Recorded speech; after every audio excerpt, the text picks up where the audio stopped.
ಇವತ್ತು ಸಿಕ್ಕಾಪಟ್ಟೆ ಸಿಂಪಲ್ಲಾಗಿ ಒಂದು ಚಿಕನ್ ಡ್ರೈ ಮಾಡ್ತಾಯಿದ್ದೀನಿ. ಟೇಸ್ಟ್ ಮಾತ್ರ ಸೂಪರಾಗಿರುತ್ತೆ.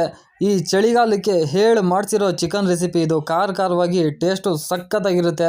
ಬ್ಯಾಚುಲರ್ಸ್ ಕೂಡ ಆರಾಮಾಗಿ ಮಾಡ್ಕೋಬೋದು. ಬನ್ನಿ ರೆಸಿಪಿ ಸ್ಟಾರ್ಟ್ ಮಾಡಿಬಿಡೋಣ. ಮೊದಲು ನಾನಿಲ್ಲಿ ಅರ್ಧ kg ಬಾಯ್ಲರ್ ಚಿಕನ್ ತೊಗೊಂಡಿದ್ದೀನಿ. ನೀಟಾಗಿ ತೊಳೆದಿದ್ದೀನಿ ಒಂದು 2-3 ಸರಿ. ಅದಕ್ಕೆ ರುಚಿಗೆ ಎಷ್ಟು ಬೇಕೋ ಅಷ್ಟು ಉಪ್ಪು ಹಾಕ್ಕೊಂಡಿದ್ದೀನಿ. ಸ್ವಲ್ಪ ಅರಿಶಿಣ ಹಾಕಿ ಇದನ್ನು ಕೈಯಲ್ಲೇ ನೀಟಾಗಿ ಮಿಕ್ಸ್ ಮಾಡ್ಕೊಂಡಿದ್ದಾದಮೇಲೆ ಡೈರೆಕ್ಟಾಗಿ ಸ್ಟವ್ ಮೇಲೆ ಇಡಬೇಕು. ಇದನ್ನು ಮುಚ್ಚಳ ಮುಚ್ಚಿ ಒಂದು 10 ನಿಮಿಷ ಚಿಕನ್ ಬೇಯೋವರೆಗೂ ಬೇಯಿಸ್ಕೋಬೇಕು.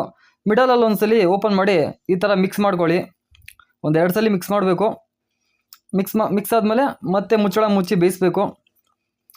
ಒಂದ್ಸಲಿ ಚಿಕನ್ ಚೆಕ್ ಮಾಡೋಣ. ನೋಡಿ, ಒಂದು 10 ನಿಮಿಷ ಆದರೆ ಚಿಕನ್ ಬೆಂದೋಗಿರುತ್ತೆ. ಇದನ್ನು ಇಳಿಸ್ಬಿಟ್ಟು ಸ್ಟವ್ ಮೇಲೆ ಒಂದು ಬಾಣಲಿ ಇಟ್ಕೊಂಡಿದ್ದೀನಿ. ಸ್ವಲ್ಪ ಎಣ್ಣೆ ಹಾಕ್ಕೊಂಡಿದ್ದೀನಿ. ಎಣ್ಣೆ ಬಿಸಿ ಆದಮೇಲೆ ಖಾರಕ್ಕೆ ಎಷ್ಟು ಬೇಕಷ್ಟು ಹಸಿಮೆಣ್ಸಿನ್ಕಾಯಿ ಹಾಕಿ ಫ್ರೈ ಮಾಡಿದ್ದೀನಿ. ನೆಕ್ಸ್ಟು ಸ್ವಲ್ಪ ಕರಿಬೇವು ಹಾಕಿ ಫ್ರೈ ಮಾಡ್ಕೊಂಡಿದ್ದೀನಿ. ಹಸಿಮೆಣ್ಸಿನ್ಕಾಯಿ ಕರಿಬೇವು ಫ್ರೈ ಆದಮೇಲೆ ನಾವು ಬೇಯಿಸಿರೋ ಚಿಕನ್ ಮಾತ್ರ ಹಾಕ್ಕೊಂಡಿದ್ದೀನಿ. ಆ ನೀರು ಮಾತ್ರ ಅದರಲ್ಲಿದೆ ನೋಡಿ. ನೀರು ಹಾಕಬೇಡಿ, ಚಿಕನ್ ಮಾತ್ರ ಹಾಕ್ಕೊಳ್ಳಿ. ಆ ನೀರು ಹಾಗೇ ಇದೆ, ಅದನ್ನು ಸೈಡ್ಗೆ ಇಡೋಣ. ಇದು ಒಂದು 5 ನಿಮಿಷ ಫ್ರೈ ಮಾಡ್ಕೊಬೇಕು ಎಣ್ಣೆಯಲ್ಲಿ ಚಿಕನ್ ಫ್ರೈ ಆದಮೇಲೆ ಸ್ವಲ್ಪ ಖಾರದ ಪುಡಿ, ಸ್ವಲ್ಪ ಧನಿಯಾ ಪುಡಿ, ಸ್ವಲ್ಪ ಪೆಪ್ಪರ್ ಪುಡಿ